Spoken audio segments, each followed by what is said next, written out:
త్యాగానికి ప్రతీకగా భావించే బక్రీద్ పండుగను నేడు ముస్లింలు భక్తి శ్రద్ధలతో జరుపుకుంటున్నారు.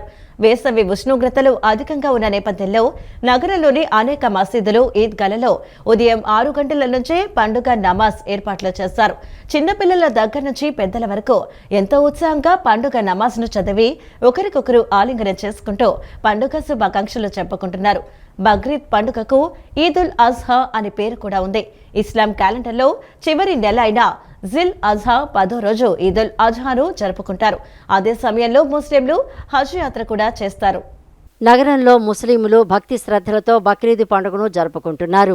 వేసవి ఎండలను దృష్టిలో ఉంచుకుని నగరంలోని అనేక మసీదులు, ఈద్గాలలో ఉదయం 6 గంటల నుంచే పండుగ నమాజ్ ఏర్పాట్లు చేశారు. ముస్లింలు ఉదయాన్నే మసీదులు, ఈద్గాల్లో బక్రీద్ పండుగ సామూహిక ప్రార్థనలు చేశారు. ముస్లిం సోదరులు ఒకరినొకరు ఆలింగనం చేసుకుని పండుగ శుభాకాంక్షలు తెలుపుకున్నారు. బక్రీద్ పండుగ సందర్భంగా కుర్బానీ ఇస్తున్నారు. కుర్బానీ అంటే బలిదానం ఇవ్వడం, త్యాగం అనే అర్థాలు ఉన్నాయి. కుర్బానీ ఇవ్వడానికి హజరత్ ఇబ్రహీం ప్రవక్త త్యాగమే కారణమని ఖురాన్ గ్రంథంలో పేర్కొన్నారు. అల్లా పంపిన ప్రవక్తలలో హజరత్ ఇబ్రహీం ఒకరు. మక్కా పట్టణాన్ని ఆయనే నిర్మించి నివాస యోగ్యంగా మార్చారు. అల్లాను ప్రార్థించడానికి ప్రార్థనా మందిరం కాబాను నిర్మించి దైవ ప్రవక్తగా ఆయన పేరొందారు. హజరత్ ఇబ్రహీం దంపతులకు చాలా కాలం వరకు సంతానం కలగలేదు. లేక కలిగిన కుమారుడికి ఇస్మాయిల్ అనే పేరు పెట్టారు. ఇస్మాయిల్ మెడను కత్తితో కోస్తున్నట్లు ఇబ్రహీంకి ఒకరోజు కల వస్తుంది. అల్లా కుర్బానీ కోరుతున్నాడేమో అని భావించి ఒంటెను బలి ఇస్తారు. కానీ మళ్ళీ అదే కల వస్తుంది. దానితో అల్లా తన కుమారుడినే బలిదానం కోరుకుంటున్నాడని ఇబ్రహీం భావిస్తారు. అదే విషయాన్ని తన కుమారుడికి చెప్పగా అల్లా కోసం ప్రాణత్యాగానికి సిద్ధం అని చెబుతాడు. ఇస్మాయిల్ మెడపై కత్తి పెట్టి జుబాహ్ చేసేందుకు ఇబ్రహీం సిద్ధపడగా ఆయన త్యాగానికి మెచ్చిన అల్లా ప్రాణత్యాగానికి బదులు ఓ జీవాన్ని బలి ఇవ్వాలని జిబ్రాయిల్ అనే దూత ద్వారా దైవవాణిని తెలియచేస్తారు. అప్పటి నుంచి బక్రీద్ పండుగ నాడు కుర్బానీ ఇవ్వడం ఆనవాయితీగా మారిందని ముస్లింల విశ్వాసం. ముస్లింలు బక్రీద్ పండుగ సమయంలోనే హజ్ యాత్ర చేస్తారు. హజ్ యాత్రలో భాగంగా మక్కాలో ప్రార్థనలు చేస్తారు. ప్రపంచవ్యాప్తంగా ముస్లింలు బక్రీద్ పండుగ ప్రార్థనలు చేసి కుర్బానీ ఇస్తారు. కుర్బానీ ఇచ్చిన మాంసాన్ని 3 భాగాలుగా చేసి ఒక భాగం పేదలకు, ఒక భాగం బంధువులకు పంచి, ఒక భాగం కుటుంబం కోసం పెట్టుకుంటారు. ప్రపంచవ్యాప్తంగా ముస్లింలు బక్రీద్ సందర్భంగా కుర్బానీ ఇస్తారు. త్యాగం, ప్రేమ, సోదర భావానికి ప్రతీక అయిన బక్రీద్ పండుగ సందర్భంగా ముస్లిం సోదర సోదరీమణులకు సీఎం చంద్రబాబు నాయుడు శుభాకాంక్షలు తెలిపారు. ప్రవక్త ఇబ్రహీం త్యాగ నిరతిని స్మరించుకుంటూ ఈ పవిత్ర దినం అందరి జీవితాల్లో ఆనందం, శాంతిని నింపాలని ఆయన ఆకాంక్షించారు. తన కుటుంబ సభ్యులతో కలిసి అందరూ సంతోషంగా పండుగ జరుపుకోవాలని చంద్రబాబు కోరారు. ముస్లిం సోదర సోదరీమణులకు తెలుగుదేశం పార్టీ అధినేత ఎన్ చంద్రబాబు నాయుడు బక్రీద్ పండుగ శుభాకాంక్షలు తెలిపారు. త్యాగం, ప్రేమ, సోదర భావానికి ప్రతీకగా నిలిచే ఈ పవిత్ర బక్రీద్ పండుగ అందరి జీవితాల్లో ఆనందం, శాంతి, ఆరోగ్యాన్ని నింపాలని ఆయన ఆకాంక్షించారు. అల్లాహ్ ఆజ్ఞ మేరకు ప్రవక్త ఇబ్రహీం తన కుమారుడిని త్యాగం చేయడానికి సిద్ధపడిన ఘటనను ఈ సందర్భంగా ఆయన గుర్తు చేశారు. అల్లాహ్ వారి భక్తిని పరీక్షించి ఆశీర్వదించాడనే విశ్వాసంతో త్యాగ గుణాన్ని ప్రపంచానికి చాటి చెప్పే ఈ ప్రత్యేక రోజున అల్లాహ్ కరుణ అందరిపై ఉండాలని చంద్రబాబు ప్రార్థించారు. కుటుంబ సభ్యులతో కలిసి అందరూ సంతోషంగా బక్రీద్ జరుపుకోవాలని ఆయన కోరారు. విద్యుత్ అంతరాయాలకు సంబంధించి మీడియా మరియు బల్క్ మెసేజ్ల ద్వారా ప్రజలకు ఎప్పటికప్పుడు సమాచారం అందించాలని ఇంధన శాఖ మంత్రి గొట్టిపాటి రవికుమార్ ఆదేశించారు. ముఖ్యంగా 1912 కాల్ సెంటర్లను 24 గంటల పాటు అందుబాటులో ఉంచి ప్రజలకు మరియు శాఖకు మధ్య ఇవి సమన్వయకర్తలుగా పనిచేయాలని సూచించారు.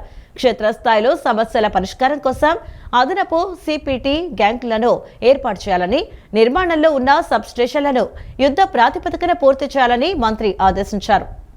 ప్రజలకు ఎటువంటి ఇబ్బందులు లేకుండా విద్యుత్ అంతరాయాల నివారణకు ప్రత్యేక చర్యలు చేపట్టాలని ఇంధన శాఖ మంత్రి గొట్టిపాటి రవికుమార్ అధికారులను ఆదేశించారు.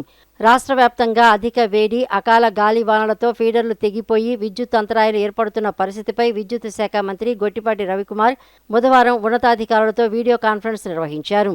అధిక ఉష్ణోగ్రతలు, గాలివానల ప్రభావంతో విద్యుత్ సరఫరాలో అంతరాయాలు ఏర్పడుతున్న నేపథ్యంలో పరిస్థితిని సమీక్షిస్తూ ప్రజలకు ఇబ్బందులు తలెత్తకుండా తక్షణ చర్యలు తీసుకోవాలని అధికారులకు మంత్రి దిశానిర్దేశం చేశారు.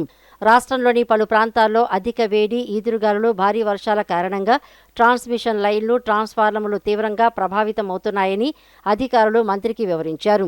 ఈ సందర్భంగా మంత్రి గొట్టిపాటి మాట్లాడుతూ విద్యుత్తు అంతరాయాలపై ప్రజలకు ముందస్తు సమాచారం ఇవ్వాలని ఆదేశించారు. ఇందుకుగాను మీడియా, బల్క్ మెసేజ్ వ్యవస్థలను సమర్థంగా వినియోగించాలని సూచించారు. కాల్ సెంటర్లు విద్యుత్ శాఖకు, వినియోగదారులకు సమన్వయ వ్యవస్థగా పనిచేయాలన్నారు. 24 గంటలు పనిచేసే 1912 కాల్ సెంటర్లు ప్రజలకు ఎల్లప్పుడూ అందుబాటులో ఉండేలా చర్యలు తీసుకోవాలని మంత్రి గొట్టిపాటి ఆదేశించారు. ప్రజలు ఇచ్చే ఫిర్యాదులు క్షేత్రస్థాయి సిబ్బంది మధ్య 1912 కాల్ సెంటర్లు సమన్వయ వేదికలుగా పనిచేయాలని ఆయన తెలిపారు. రాష్ట్రంలో మెరుగైన విద్యుత్ సరఫరా లక్ష్యంగా ప్రస్తుత నిర్మాణంలో ఉన్న ట్రాన్స్కో సబ్స్టేషన్ల పనులు మరింత వేగవంతం చేయాలని మంత్రి గొట్టిపాటి స్పష్టం చేశారు. భవిష్యత్తు అవసరాలను దృష్టిలో పెట్టుకుని సబ్స్టేషన్లు, ఫీడర్ల సామర్థ్యాన్ని పెంచుతూ అప్గ్రేడ్ చేయాలని సూచించారు. దీనివలన రాబోయే 10 ఏళ్ల వరకు ఎటువంటి ఇబ్బందులు తలెత్తకుండా ట్రాన్స్మిషన్ నష్టాలను తగ్గించవచ్చన్నారు. దీనితో పాటు దీర్ఘకాలిక విద్యుత్ సమస్యల పరిష్కారంపైన అధికారులు ప్రత్యేక దృష్టి సారించాలని మంత్రి పేర్కొన్నారు. విద్యుత్తు అంతరాయాల సమయంలో వేగంగా స్పందించేందుకు అదనపు సిపిటి గ్యాంగులను ఏర్పాటు చేసి క్షేత్రస్థాయిలో మరింత సమర్థవంతమైన చర్యలు తీసుకోవాలన్నారు. అత్యవసర సేవల విభాగాల్లో కింది స్థాయి సిబ్బంది అప్రమత్తత కూడా చాలా కీలకమని మంత్రి గుర్తు చేశారు. అన్ని జిల్లాల ఎస్ఈలు ప్రతిరోజు టెలికాన్ఫరెన్స్ నిర్వహించాలని కోరారు. దీనితో క్షేత్రస్థాయిల సిబ్బందిలోనూ జవాబుదారీ వస్తుందన్నారు. ప్రధాని నరేంద్ర మోదీ దేశ పగ్గాలు చేపట్టి 12 సంవత్సరాలు పూర్తయిన సందర్భంగా పలు కార్యక్రమాలు నిర్వహించనున్నట్లు రాష్ట్ర వైద్య ఆరోగ్య శాఖ మంత్రి సత్యకుమార్ యాదవ్ తెలిపారు. మోడీ హయాంలో దేశ జీడీపీ గణనీయంగా పెరిగిందని, భారత్ ప్రపంచ ఆర్థిక వ్యవస్థలో 4వ స్థానానికి చేరుకుందని తెలిపారు. అంతర్జాతీయ యోగా దినోత్సవం సందర్భంగా జూన్ 21న ప్రత్యేక కార్యక్రమాలు నిర్వహించి ప్రజలను భాగస్వామ్యం చేస్తామని చెప్పారు. ప్రధాని నరేంద్ర మోడీ దేశ పగ్గాలు చేపట్టి 12 సంవత్సరాలు పూర్తయిన సందర్భంగా పలు కార్యక్రమాలు నిర్వహించనున్నట్లు రాష్ట్ర వైద్య ఆరోగ్య శాఖ మంత్రి సత్యకుమార్ యాదవ్ తెలిపారు. మోడీ నాయకత్వంలో దేశం ఆర్థికంగా బలపడిందని, ప్రతి వర్గం అభివృద్ధి చెందేలా అనేక సంస్కరణలు తీసుకువచ్చారని అన్నారు. పేదరిక నిర్మూలన, ఉచిత బియ్యం పంపిణీ, బీమా పథకాలు, ఆయుష్మాన్ భారత్ వంటి పథకాల ద్వారా ప్రజలకు పెద్ద ఎత్తున ప్రయోజనం కలిగిందన్నారు. జూన్ 5 నుంచి 21 వరకు వివిధ కార్యక్రమాల ద్వారా మోడీ పాలనలో సాధించిన ప్రగతిని ప్రజలకు వివరించనున్నట్లు తెలిపారు. జూన్ 5న ప్రపంచ పర్యావరణ దినోత్సవం సందర్భంగా మొక్కలు నాటే కార్యక్రమాలు చేపడతామని తెలిపారు. ప్రతి ఒక్కరూ ఒక మొక్క నాటాలని ప్రజలకు అవగాహన కల్పిస్తామన్నారు. జూన్ 8 నుంచి 14 వరకు కేంద్ర నిధులతో నిర్మాణం అవుతున్న ప్రాజెక్టులను సందర్శిస్తామని, జూన్ 12 నుంచి 14 వరకు మీడియా సమావేశాల ద్వారా మోడీ ప్రభుత్వ విజయాలను ప్రజలకు వివరిస్తామని తెలిపారు. అలాగే కేంద్ర ప్రభుత్వ పథకాలు, సేంద్రియ వ్యవసాయం ప్రాముఖ్యంపై అవగాహన కార్యక్రమాలు నిర్వహిస్తామని చెప్పారు. ఎక్స్ప్రెస్ హైవేలు, గ్రీన్ కారిడార్లు, రైల్వే అభివృద్ధి పనుల వల్ల ఉద్యోగ అవకాశాలు పెరిగాయని మంత్రి పేర్కొన్నారు. జీడీపీకి ఆదా చేయగలుగుతున్నాం. We're adding 8 lakh crores to the GDP of the country. దాని కారణంగా సో అటువంటి తీసుకుంటున్న నిర్ణయాలు కేవలం వ్యక్తిగతమైన సామాజిక భద్రత కలిగించడం, తర్వాత వ్యక్తిగతంగా లబ్ధి చేకూర్చడం కాకుండా దేశ జీడిపికి కూడా ఉపయోగపడి ప్రాణాలను కాపాడుకునే దిశగా కూడా నిర్ణయాలు తీసుకోవడం జరిగింది. అదేవిధంగా ఆయుష్మాన్ భారత్ తీసుకొచ్చి వైద్యం ఎంత ప్రధానమైందో ప్రతి ఒక్కరి జీవితంలో తెలిసిన విషయమే కాబట్టి ఆయుష్మాన్ భారత్ తీసుకొచ్చి 5 లక్షల దాకా వైద్య సాయం అందించే కార్యక్రమాన్ని శ్రీకారం చుడితే ఆ కార్యక్రమం మొదలైనప్పటి నుంచి 1,45,000 కోట్లు అవుట్ ఆఫ్ పాకెట్ ఎక్స్పెండిచర్ మధ్యతరగతి, దిగువ మధ్య తరగతి పేదలకి అంత తగ్గించగలిగాం. 1,45,000 కోట్లను ఆదా చేయగలిగామన్న విషయాన్ని కూడా ఈ సందర్భంగా ప్రజల్లోకి తీసుకెళ్లే ప్రయత్నం చేస్తున్నాం. అదేవిధంగా ఒకవైపు ఈ సంక్షేమ పథకాల మీద దృష్టి పెడుతూనే అభివృద్ధి కార్యక్రమాలు కూడా ప్రధానంగా దృష్టి సాధించిన కారణంగా మౌలిక సదుపాయాల కల్పన ఇవాళ మీరు ఎక్కడ చూసినా హైవేల నిర్మాణము, ఎలివేటెడ్ కారిడార్, ఎక్స్ప్రెస్ హైవేల నిర్మాణం జరుగుతుంది, సాగర్మాల కింద ప్రాజెక్టులు జరుగుతున్నాయి, భారత్మాల ప్రాజెక్టులు జరుగుతున్నాయి. బక్రీద్ పండుగ సందర్భంగా జంతువుల వధ, రవాణా, సంరక్షణకు సంబంధించిన ప్రభుత్వ చట్టాలు, నియమ నిబంధనలను తప్పనిసరిగా పాటించాలని రాష్ట్ర వ్యవసాయ, పశు సంవర్ధక శాఖల మంత్రి కింజరాపు అచ్చెన్నాయుడు పేర్కొన్నారు. ఆవులు, దూడలు, ఒంటెల వధను రాష్ట్రంలో పూర్తిగా నిషేధించినట్లు స్పష్టం చేశారు. గోవధ నిషేధ చట్టాలను ప్రతి ఒక్కరూ గౌరవించి చట్టబద్ధంగా వ్యవహరించాలని రాష్ట్ర ప్రజలకు మంత్రి కింజరాపు అచ్చెన్నాయుడు విజ్ఞప్తి చేశారు. బక్రీద్ పండుగ సందర్భంగా జంతువుల వధ రవాణా సంరక్షణకు సంబంధించిన ప్రభుత్వ చట్టాలు నియమ నిబంధనలను తప్పనిసరిగా పాటించాలని రాష్ట్ర వ్యవసాయ పశుసంవర్ధక శాఖ మంత్రి కింజారపు అచ్చెన్నాయుడు పేర్కొన్నారు. దేశవ్యాప్తంగా జంతువుల రవాణా సంరక్షణ వధకు సంబంధించి ప్రత్యేక చట్టాలు అమల్లో ఉన్నాయని, ఇవి జాతీయ స్థాయిలో రూపొందించబడినప్పటికీ అనుమతులు నిషేధాలు రాష్ట్రానికి ఒక విధంగా ఉంటాయని మంత్రి తెలిపారు. ఆంధ్రప్రదేశ్ రాష్ట్రంలో మాంసాహార అవసరాల కోసం మేకలు, గొర్రెలు, పందులు, కోళ్లు, బాతులు, చేపలు, పునరుత్పత్తికి వినియోగించని గేదెలను మాత్రమే వధించేందుకు అనుమతి ఉందని అన్నారు. అయితే ఆవులు, దూడలు, ఒంటెల వధను రాష్ట్రంలో పూర్తిగా నిషేధించినట్లు స్పష్టం చేశారు. పశువులను రవాణా చేసే సమయంలో వాటికి ఎటువంటి ఇబ్బందులు కలగకుండా జంతు సంరక్షణ చట్టాలకు అనుగుణంగా అన్ని జాగ్రత్తలు తీసుకోవాలని సూచించారు. పరిమితికి మించి వాహనాల్లో పశువులను తరలించడం, నిషేధిత జంతువులను వధించడం వంటి చర్యలు చట్టవిరుద్ధమని హెచ్చరించారు.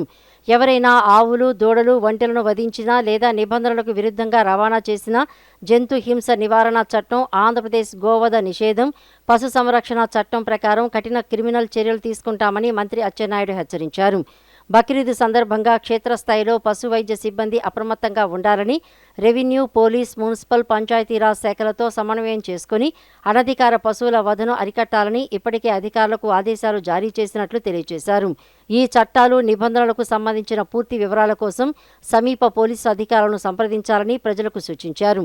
జంతు సంరక్షణ, గోవధ నిషేధ చట్టాలను ప్రతి ఒక్కరూ గౌరవించి చట్టబద్ధంగా వ్యవహరించాలని రాష్ట్ర ప్రజలకు మంత్రి కింజారపు అచ్చెన్నాయుడు విజ్ఞప్తి చేశారు. తెలుగుదేశం పార్టీకి మహానాడు అతిపెద్ద పండుగ అని, ఇది కేవలం రాజకీయ వేదిక మాత్రమే కాదని, తెలుగు జాతి భవిష్యత్తుకు సంబంధించిన ప్రణాళిక అని మంత్రి కొల్లు రవీంద్ర పేర్కొన్నారు. గత 5 ఏళ్ల జగన్మోహన్ రెడ్డి పాలనలో బీసీలపై దాడులు పెరిగాయని, ప్రశ్నలు అడిగితే కేసులు పెట్టి వేధించారని ఆయన మండిపడ్డారు. యువగళం పాదయాత్రలో ఇచ్చిన మాట ప్రకారం అధికారంలోనికి రాగానే బీసీ రక్షణ చట్టాన్ని తీసుకొచ్చి లోకేష్ తన మాట నిలబెట్టుకున్నారని ఆయన కొనియాడారు. మంగళగిరిలోని టీడీపీ కేంద్ర కార్యాలయంలో జరిగిన మహానాడు కార్యక్రమంలో మంత్రి కొల్లు రవీంద్ర ప్రసంగించారు. తెలుగుదేశం పార్టీకి మహానాడు అతిపెద్ద పండుగని, ఇది కేవలం రాజకీయ వేదిక మాత్రమే కాదని, తెలుగు జాతి భవిష్యత్తుకు సంబంధించిన ప్రణాళికని పేర్కొన్నారు. నందమూరి తారక రామారావు టీడీపీని స్థాపించిన తర్వాతే నిజమైన స్వాతంత్ర్యం సిద్ధించిందని, బడుగు బలహీన వర్గాలకు ఉన్నత పదవులు కట్టబెట్టిన ఘనత ఈ పార్టీకే దక్కుతుందని ఆయన అన్నారు. బీసీల కోసం అనేక సంక్షేమ కార్యక్రమాలను అమలు చేసిన టీడీపీ స్థానిక సంస్థల్లో బీసీ రిజర్వేషన్లను 20% నుంచి 34% పెంచిన విషయాన్ని ఆయన గుర్తు చేశారు. అలాగే 90% సబ్సిడీతో ఆదరణ పథకాన్ని తెచ్చి ఆధునిక పనిముట్లను అందించినట్లు తెలిపారు. గత 5 ఏళ్ల జగన్మోహన్ రెడ్డి పాలనలో బీసీలపై దాడులు పెరిగాయని, ప్రశ్నలు అడిగితే కేసులు పెట్టి వేధించారని ఆయన మండిపడ్డారు.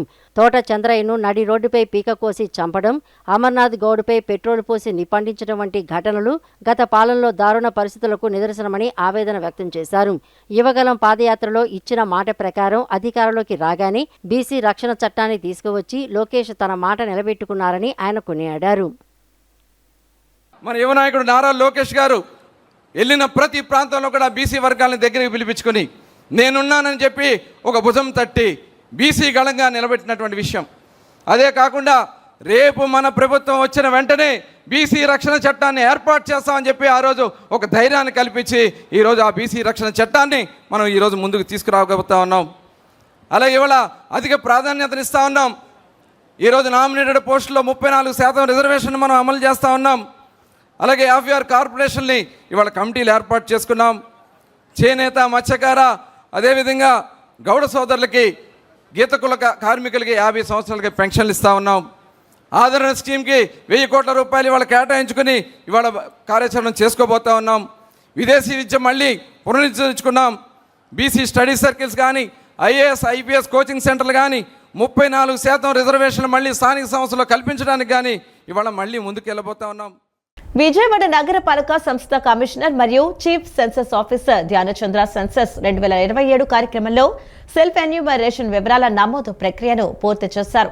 సెన్సస్ 2027 దేశాభివృద్ధికి కీలకమైన ప్రక్రియ అని, ప్రతి కుటుంబం తప్పనిసరిగా సహకరించాలని కమిషనర్ సూచించారు. అధికారులు ప్రజల్లో అవగాహన కల్పిస్తూ సెల్ఫ్ ఎన్యూమరేషన్ ఐడీల వినియోగంపై ప్రత్యేక దృష్టి సారించాలని కమిషనర్ ఆదేశించారు. విజయవాడ నగరపాలక సంస్థ కమిషనర్ మరియు chief census officer Dhyanachandra census 2027 కార్యక్రమంలో భాగంగా గత నెలలో తాను పూర్తి చేసిన సెల్ఫ్ ఎన్యూమరేషన్ వివరాలను ఉపయోగించి వీఎంసీ ప్రధాన కార్యాలయంలోని తన ఛాంబర్లో సిటీ సెన్సస్ ఆఫీసర్ మరియు అదనపు కమిషనర్ ఏ రవీందర్రావు సమక్షంలో నమోదు ప్రక్రియను పూర్తి చేశారు. ఈ సందర్భంగా కమిషనర్ మాట్లాడుతూ ఇప్పటికే సెల్ఫ్ ఎన్యూమరేషన్ పూర్తి చేసుకున్న ప్రజలు తమకు వచ్చిన సెల్ఫ్ ఎన్యూమరేషన్ ఐడిని ఎన్యూమరేటర్లకు అందజేసి సెన్సస్ ప్రక్రియను త్వరితగతిన పూర్తి చేయాలని కోరారు. దీనివల్ల సమాచారం సులభంగా ధృవీకరణకు రావడంతో పాటు గణన ప్రక్రియ వేగవంతమవుతుందని తెలిపారు. సెన్సస్ 2027 దేశాభివృద్ధికి కీలకమైన ప్రక్రియ అని ప్రతి కుటుంబం తప్పనిసరిగా సహకరించాలని సూచించారు. ప్రజలు సరైన వివరాలను అందించడం ద్వారా ప్రభుత్వ సంక్షేమ పథకాల రూపకల్పనకు ఖచ్చితమైన గణాంకాలు అందుబాటులోకి వస్తాయని పేర్కొన్నారు. అధికారులు ప్రజల్లో అవగాహన కల్పిస్తూ సెల్ఫ్ ఎన్యూమరేషన్ ఐడీల వినియోగంపై ప్రత్యేక దృష్టి సారించాలని కమిషనర్ ఆదేశించారు. చంద్రబాబు అంబేద్కర్ విగ్రహం పెడతామని మాటలు చెప్పి చేతులు దులిపేసుకున్నారని జగన్మోహన్ రెడ్డి బెజవాడ నడిబొడ్డున 400 కోట్లతో 206 అడుగుల అంబేద్కర్ విగ్రహాన్ని పెట్టారని మాజీ ఎమ్మెల్యే మల్లాది విష్ణు అన్నారు. విగ్రహం ఏర్పాటుతో పాటు స్మృతివనం ఏర్పాటు చేస్తామని చెప్పారు. జగన్ సుపరిపాలనకు నిలువెత్తు నిదర్శనం అంబేద్కర్ కళా వేదిక అని, జగన్ హయాంలో కన్వెన్షన్ హాల్ కడితే చంద్రబాబు ప్రారంభోత్సవం చేసి క్రెడిట్ చోరీ చేశారని ఆరోపించారు. చంద్రబాబు 2 ఏళ్లలో ఏం చేస్తారో శ్వేతపత్రం విడుదల చేయాలని డిమాండ్ చేశారు. విజయవాడ మహాత్మా గాంధీ రోడ్డులోని అంబేద్కర్ కళావేదికను మాజీ ఎమ్మెల్యే మల్లాది విష్ణు వైసీపీ కార్యకర్తలు సందర్శించి అంబేద్కర్ కళావేదిక వద్ద సెల్ఫీ తీసుకున్నారు. అనంతరం నిర్వహించిన విలేకరుల సమావేశంలో మల్లాది విష్ణు మాట్లాడుతూ అంబేద్కర్ స్మృతివనం డిజైన్లను జగన్ స్వయంగా పరిశీలన చేశారని అన్నారు. అంబేద్కర్ జీవిత చరిత్రను తెలియచేసేలా డిజిటల్ మ్యూజియం ఏర్పాటు చేశారని, అతిపెద్ద మల్టీపర్పస్ కన్వెన్షన్ సెంటర్ ఏర్పాటు చేసినట్లు చెప్పారు. కన్వెన్షన్ సెంటర్ను చంద్రబాబు బేషరతుగా మెచ్చుకున్నారని తెలిపారు. జగన్మోహన్ రెడ్డి హయాంలో ప్రభుత్వం ఇమేజ్ను పెంచే చర్యలు చేపట్టారని అన్నారు. జగన్ సుపరిపాలనకు నిలువెత్తు నిదర్శనం ఈ కన్వెన్షన్ సెంటర్ అని పేర్కొన్నారు. జగన్ హయాంలో కన్వెన్షన్ హాలు కడితే చంద్రబాబు ప్రారంభోత్సవం చేసి క్రెడిట్ చోరీ చేశారని అన్నారు. ఋషికొండ కట్టడాలను పరిశీలించినప్పుడు కూడా అద్భుతమైన నిర్మాణాలని చంద్రబాబు మెచ్చుకున్నారని, మళ్లీ అదే నోటితో వైసీపీ గొడ్డలి పార్టీ అని విమర్శలు చేస్తున్నారని పేర్కొన్నారు. ఇప్పటికైనా చంద్రబాబు 2 నాలుకల ధోరణి మానుకోవాలన్నారు. జగన్ కంటే ఎక్కువ చేస్తామని అధికారులకి వచ్చారని, జగన్ కంటే ఎక్కువగా ఏం చేశారో మహానాడులో చంద్రబాబు ప్రకటించాలన్నారు. అప్పులు చేశాడని జగన్ను విమర్శించిన మీరు 2 ఏళ్లలోనే 3.5 లక్షల కోట్లు అప్పులు చేశారని విమర్శించారు. పక్క మేము చేసినటువంటి కార్యక్రమాలు ఆంధ్రప్రదేశ్లో మెడికల్ కాలేజీలు కానివ్వండి, నాడు నేడులో స్కూల్స్ కానివ్వండి, లేకపోతే హాస్పిటల్స్ కానివ్వండి, అలాగే హార్బర్లు కానివ్వండి, పోర్ట్లు కానివ్వండి, ఎయిర్పోర్ట్లు కానివ్వండి, అవన్నీ ఎవరి హయాంలో ప్రారంభించాము, ఎవరి హయాంలో ప్రారంభోత్సవం చేసుకున్నాము. ఇది మా పరిపాలనకు సంబంధించినటువంటి కార్యక్రమాలు. మెడికల్ కాలేజీలు ఇన్ఫ్రాస్ట్రక్చర్తో ప్రతి పార్లమెంట్కి ఒక మెడికల్ కాలేజీ తీసుకురావాలని చెప్పని ఆలోచన చేస్తే దాన్ని విధ్వంసం. నాడు నేడు ఇప్పటి వరకు కూడా ప్రజల దగ్గర నుంచి చందాలు తీసుకుని కడతారంట. వైసీపీ అధినేత జగన్ ప్రెస్ మీట్ పెట్టి సెల్ఫ్ గోల్ వేసుకున్నారని కాంగ్రెస్ నాయకులు ఏపీసీసీ కార్యనిర్వాహక అధ్యక్షులు కేంద్ర మాజీ మంత్రి జెడి శీలం విమర్శించారు. ఆంధ్రరత్న భవన్లో ఏర్పాటు చేసిన మీడియా సమావేశంలో కాంగ్రెస్ నేతలు మాట్లాడుతూ తన తాత తండ్రి మరణానికి చంద్రబాబు నాయుడే కారణమని, కాబట్టి దీనిపైన పూర్తిస్థాయి విచారణ జరపాలని ముందస్తు హెచ్చరికలు లేకుండా ప్రకటనలు చేశారని ఆక్షేపించారు. ఎప్పుడో హాస్పిటల్ లేని సమయంలో 70 పడకల ఆసుపత్రి నిర్మించి, పాలిటెక్నిక్ కాలేజ్ నిర్మించి, పేద విద్యార్థులకు చదువు చెప్పించి రాజశేఖర్ రెడ్డిని, కాంగ్రెస్ పార్టీని బలోపేతం చేస్తే అటువంటి నాయకులను ఇలా విమర్శించడం మంచి పద్ధతి కాదని హెచ్చరించారు. రాజారెడ్డి గారు 1973 సంవత్సరంలో 70 అడుగుల 70 పడకల హాస్పిటల్ నిర్మించాడు. బ్రహ్మాండంగా 50 సంవత్సరాల పాటు కాంగ్రెస్ అభివృద్ధికి రాయలసీమలో పనిచేశాడు. రాజశేఖర రెడ్డి గారు కూడా బ్రహ్మాండంగా చేశారు. వివరణించుకోలేని నాయకుల గురించి, చనిపోయిన నాయకుల గురించి మీరు మాట్లాడటం భావ్యం కాదు అని చెప్పి ఆవిడకి చొరకలేసింది. దీనికి అంతటి కారణం మీరే కదా. మీరు రాజశేఖర రెడ్డి గారి మరణానికి కారణమైన రిలయన్స్ కంపెనీ అని చెప్పి ఆరోపణ చేసి, రిలయన్స్ కంపెనీ అభినేత తాడేపల్లి ప్యాలెస్ వచ్చి ముఖేష్ అంబానీ, పరిమళ నత్వానీని తీసుకొచ్చి అభ్యర్థిస్తే మీరు సూట్ కేసులు తీసుకొని రాజ్యసభ ఇచ్చారు. మీరు ఇప్పుడు చంద్రబాబు మీద, కాంగ్రెస్ పార్టీ మీద, మా మీద ఆరోపణలు చేస్తే వాళ్ళు మాట్లాడుకొని నువ్వు దొంగ అంటే నువ్వు దొంగ అని దుమ్మెత్తి పోసుకొని షర్మిల గారిని ఇందులో లాగటాన్ని మేము తీవ్రంగా ఖండిస్తూ ఉన్నాం. పైగా ఈ పత్రికా విలేకరుల సమావేశంలో జగన్ రెడ్డి గారు అమరావతిని ఆపేయమని చెబుతూ ఉన్నాడు, మావీగన్ అని చెప్తా ఉన్నాడు. ఇదంతా కూడా ఈ ప్రాంతాన్ని నాశనం చేసి కంకణం కట్టుకున్నాడు. మేమేమంటామంటే ఈ ప్రాంత ప్రజానీకానికి ప్రాంతం మీద ప్రేమ లేనోడు రాజకీయ నాయకుడిగా ఉండటానికి. కేరళలో అధికారంలోకి వచ్చాం. ఇవాళ మా మద్దతుతో ఇవాళ విజయ్ గారు అక్కడ తమిళనాడు రాష్ట్రాన్ని ఇచ్చేస్తున్నారు. ఇవాళ హిమాచల్ ప్రదేశ్లో ఉన్నాం మేము, అలాగే కర్ణాటకలో ఉంది, తెలంగాణలో ఉంది, రేపు ఆంధ్ర రాష్ట్రంలో కూడా కాంగ్రెస్ వస్తుంది. దీన్ని ఎవరు ఆపలేరు. 1000 మంది మోడీలు వచ్చినా, 10,000 మంది అమిత్ షాలు వచ్చినా, లేకపోతే జగన్లో 10,000 మంది వచ్చినా, చంద్రబాబు నాయుడు 10,000 మంది వచ్చినా, లేకపోతే పవన్ కళ్యాణ్ 10,000 మంది వచ్చినా, కాంగ్రెస్ పార్టీ ఈ రాష్ట్రంలో అధికారాన్ని 2029లో చేపడుతున్నారు. సందర్భంగా మీకు సవ్యంగా మనం చేస్తాం. మేడ్చల్ మహబూబ్ నగర్ ధోన్ రైల్వే డంబ్లింగ్ ప్రాజెక్టుకు సంబంధించి ఆంధ్రప్రదేశ్ పరిధిలో భూసేకరణ, ప్రభుత్వ భూముల బదలాయింపు తదితర అంశాలపై రాష్ట్ర ప్రభుత్వం వేగవంతమైన చర్యలు చేపట్టినట్లు రాష్ట్ర ప్రధాన కార్యదర్శి జి సాయి ప్రసాద్ భారత ప్రధానమంత్రి నరేంద్ర మోదీకి వివరించారు. ధోన్ మహబూబ్ నగర్ రైల్వే ప్రాజెక్టుకు సంబంధించి ఆంధ్రప్రదేశ్లో మొత్తం 23.07 హెక్టార్ల ప్రైవేటు భూమి సేకరణ అవసరమైందని, దీనికి సంబంధించిన సెక్షన్ 20/A నోటిఫికేషన్ ఇప్పటికే జారీ చేసినట్లు పేర్కొన్నారు. ఢిల్లీ నుండి భారత ప్రధానమంత్రి నరేంద్ర మోడీ అధ్యక్షతన నిర్వహించిన ప్రగతి వీడియో కాన్ఫరెన్స్లో దేశవ్యాప్తంగా వివిధ కీలక మౌలిక వసతుల ప్రాజెక్టులు, జాతీయ పథకాల అమలు పురోగతిని సమీక్షించారు. ఈ సందర్భంగా రాష్ట్ర ప్రధాన కార్యదర్శి జి సాయి ప్రసాద్ మాట్లాడుతూ ధోన్ మహబూబ్ నగర్ రైల్వే ప్రాజెక్టుకు సంబంధించి ఆంధ్రప్రదేశ్లో మొత్తం 23.07 హెక్టార్ల ప్రైవేటు భూమి సేకరణ అవసరమైందని, దీనికి సంబంధించిన సెక్షన్ 20 నోటిఫికేషన్ 25/9/2025న జారీ చేసినట్లు వెల్లడించారు. కర్నూలు జిల్లాలో 18.21 హెక్టార్ల భూమి 4 మండలాల్లోని 16 గ్రామాల్లో అవసరమైందని, అందులో 8 గ్రామాల్లో రైల్వే అధికారుల సహకారంతో పెగ్ మార్కింగ్ పూర్తయిందని, మిగిలిన గ్రామాల్లో ప్రక్రియ కొనసాగుతోందని తెలిపారు. మరో 2 వారాల్లో 20 నోటిఫికేషన్ జారీ చేయనున్నట్లు పేర్కొన్నారు. అదేవిధంగా నంద్యాల జిల్లాలో అవసరమైన 4.86 హెక్టార్ల భూమికి సంబంధించిన పెగ్ మార్కింగ్ పూర్తి కాగా 20 నోటిఫికేషన్ ఇప్పటికే జారీ చేసినట్లు ప్రధాన కార్యదర్శి వివరించారు. అలాగే మొత్తం 4.05 హెక్టార్ల ప్రభుత్వ భూమి బదలాయింపుకు సంబంధించి రైల్వే అధికారులు అధికారిక రిక్విజిషన్ సమర్పించిన వెంటనే ప్రభుత్వ ఆదేశాల మేరకు కలెక్టర్లు అడ్వాన్స్ పొజిషన్ ఇవ్వనున్నట్లు దేశ ప్రధానమంత్రి నరేంద్ర మోడీకి రాష్ట్ర ప్రధాన కార్యదర్శి జి సాయి ప్రసాద్ వివరించారు. ఇంద్రకీలాద్రి ఘాట్ రోడ్డు మరమ్మతుల కారణంగా మే 28 నుండి 15 రోజుల పాటు వాహనాల రాకపోకలను నిలిపివేస్తున్నట్లు ఈవో సీనా నాయక్ తెలిపారు. భక్తులు కనకదుర్గ నగర్ మీదుగా ప్రత్యామ్నాయ మార్గాలను అనుసరించాలని, వృద్ధులు, వికలాంగులు మరియు చంటి బిడ్డల తల్లులకు మాత్రమే లిఫ్ట్ ద్వారా అనుమతి ఉంటుందని సూచించారు.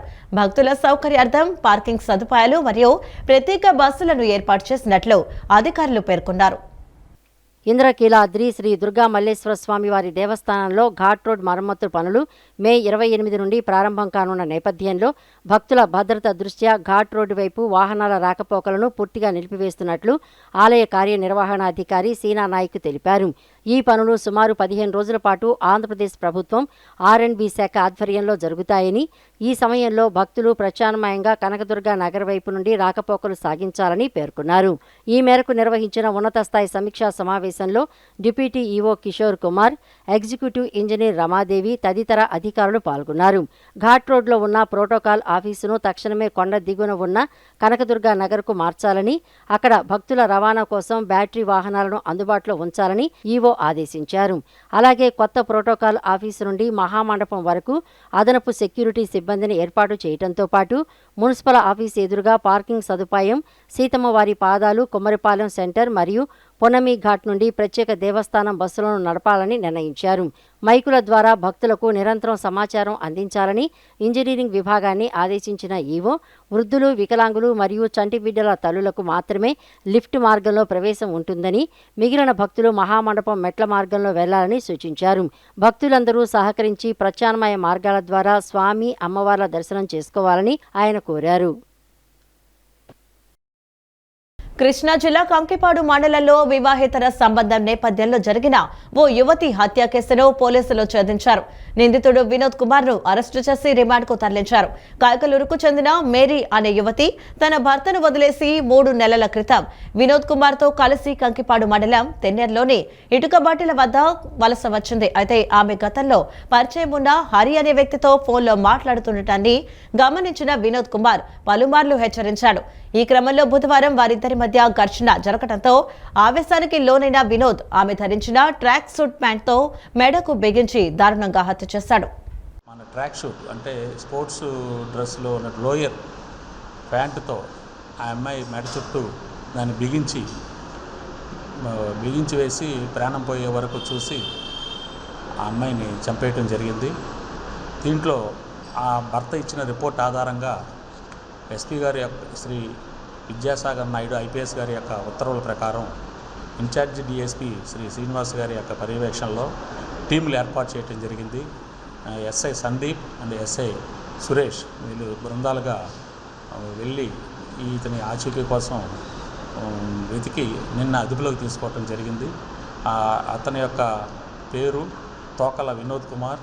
ఇతను ఈ ట్రాక్టర్ డ్రైవర్గా మరి కైకలూరులో పనిచేస్తూ అక్కడ ఈ మేరీతో పరిచయం పెంచుకుని అక్రమ సంబంధంగా మారిన తర్వాత ఈ హరితో నాతో పరిచయం ఏర్పరచుకుని నాతో ఉంటూ నువ్వు ఆ హరిగాడితో నువ్వు ఎందుకు మాట్లాడుతున్నావు, హరిగాడికి నీకు ఉన్న సంబంధం ఏంటని పలుసార్లు చంపేస్తానని బెదిరించాడు. అదే కోపంలో ఈ అమ్మాయిని హత్య చేసినట్లుగా చంపేసినట్లుగా కూడా అతను ఒప్పుకున్నాడు. ఈరోజు అతన్ని కోర్టుకి రిమాండ్ నిమిత్తం పంపించడం జరుగుతుంది. ఈ వార్తలు ఇంతటితో సమాప్తం. నమస్కారం.